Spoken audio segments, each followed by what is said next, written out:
សួស្តីអ្នកទាំងអស់គ្នានៅក្នុងវីដេអូនេះខ្ញុំនឹងបង្រៀនអ្នកទាំងអស់គ្នាអំពីរដូវនៅក្នុងភាសាបារាំងដោយអ្នកទាំងអស់គ្នាដឹងហើយនៅក្នុងភាសាខ្មែររបស់យើងគឺយើងមានតែពីររដូវតែប៉ុណ្ណោះគឺរដូវប្រាំងនិងរដូវវស្សា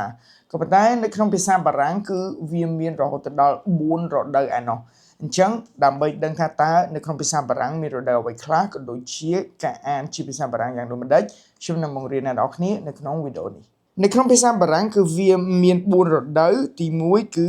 le printemps គឺជារដូវផ្ការីកទី2គឺ l'été គឺជារដូវក្តៅទី3គឺជា l'automne គឺជារដូវស្លឹកឈើជ្រុះនិងទី4គឺជារដូវ l'hiver នៅក្នុងភាសាបារាំងគឺវាមានចែករដូវរបស់វាច្បាស់លាស់មែនទែនមានន័យថាគឺវាមាន4ទី1រដូវផ្ការីកគឺ printemps ទី2រដូវក្តៅ l'été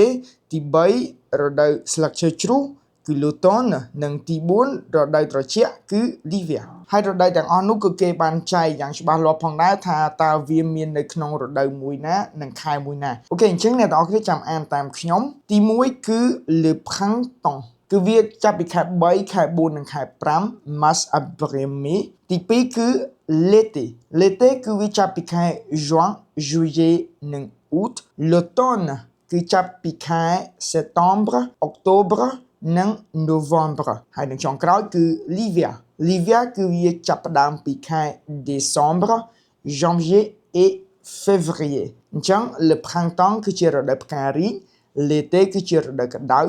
l'automne គឺជារដូវស្លឹកឈើជ្រុះនិង l'hiver គឺជារដូវត្រជាក់អូខេអញ្ចឹងខ្ញុំនឹងឲ្យអ្នកទាំងអស់គ្នាអានតាមខ្ញុំបន្តិចដើម្បីឲ្យរដាស់មាត់ទី1គឺ printemps គឺរដូវផ្ការីកទី2គឺ l'été រដូវក្តៅទី3គឺ l'automne គឺរដូវស្លឹកឈើជ្រុះនិងទី4 l'hiver គឺជារដូវត្រជាក់អូខេអញ្ចឹងខ្ញុំនឹងឲ្យឧទាហរណ៍ទៅអ្នកទាំងអស់គ្នាមួយចំនួនតាក់ទងជាមួយនឹងរដូវទាំង4នេះគឺ le printemps ហ្នឹងគឺជារដូវផ្ការីកដោយឧទាហរណ៍គឺ les fleurs commencent à pousser dans le jardin បកប្រែថាផ្កាកំពុងតែរីកនៅក្នុងសួនច្បារ les arbres deviennent verts បកប្រែថា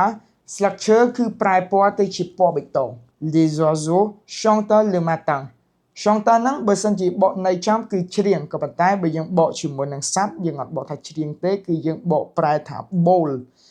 ឬក៏រងាវអីចឹងទៅព្រោះអីច្រៀងគឺយើងនិយាយ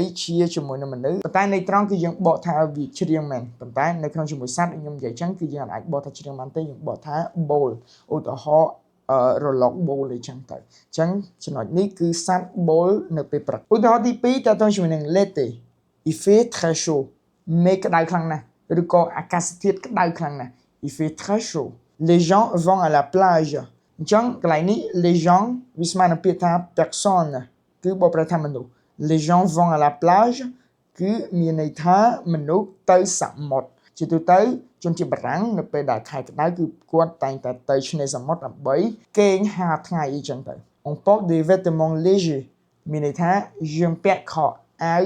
ស្រាលនៅចំណុចនេះ léger ហ្នឹងបកប្រែឲ្យន័យចំគឺស្រាលក៏ប៉ុន្តែយើងអាចបកទៅពាក្យថា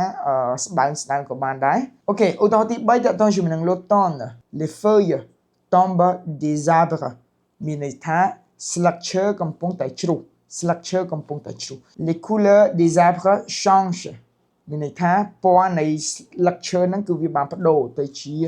ពណ៌លឿងពណ៌ក្រហមឬក៏ពណ៌ទឹកក្រូចអីទៅអ្នកនរគ្នាដឹងហើយមុនស្លឹកឈើជ្រុះគឺវាបានប្ដូរពណ៌សិនស្លឹកឈើខ្លះក៏ប្ដូរទៅជាពណ៌លឿងខ្លះក៏ពណ៌ក្រហមខ្លះទៅពណ៌ទឹកក្រូចបន្ទាប់មកវាជ្រុះអូខេអញ្ចឹងកន្លែងហ្នឹងគឺយើងបកប្រែថាស្លឹកឈើវាចាប់ផ្ដើមប្ដូរពណ៌ il y a souvent du vent et de la pluie វាតែងតែមានខ្យល់និងភ្លៀងអញ្ចឹងនៅក្នុងរដូវ l'automne នេះវាស្មើនឹងរដូវប្រាំងយើងដែរគឺវាមានខ្យល់ច្រើនហើយនឹងភ្លៀងអូខេឧទាហរណ៍បន្ទាប់គឺតើតើជាមួយនឹង l'hiver il fait très froid យើងបកប្រែថាវាត្រជា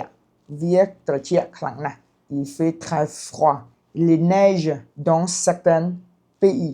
មានប្រធ្លាក់នៅក្នុងប្រទេសមួយចំនួនឬក៏ប្រទេសខ្លះអញ្ចឹងទៅ certains pays យើងអាចបកប្រែថាប្រទេសមួយចំនួនឬក៏ប្រទេសខ្លះ il neige dans certains pays មានប្រធ្លាក់នៅក្នុងប្រទេសមួយចំនួន on porte des vêtements chauds បកប្រែថាយើងស្លៀកសម្លៀកបំពាក់ក្តៅឬក៏សម្លៀកបំពាក់ក្រាស់អញ្ចឹងទៅដូចជាម៉ុងតូជាដើមគឺគេតែងតែពាក់វាជានិច្ចអូខេអញ្ចឹងវីដេអូរបស់យើងគឺមានតែប៉ុណ្្នឹងទេសង្ឃឹមថាអ្នកទាំងអស់គ្នាបានរៀនអ្វីមួយចំនួនពីវីដេអូមួយនេះអញ្ចឹងជួបគ្នានៅវីដេអូក្រោយ Bye ciao ciao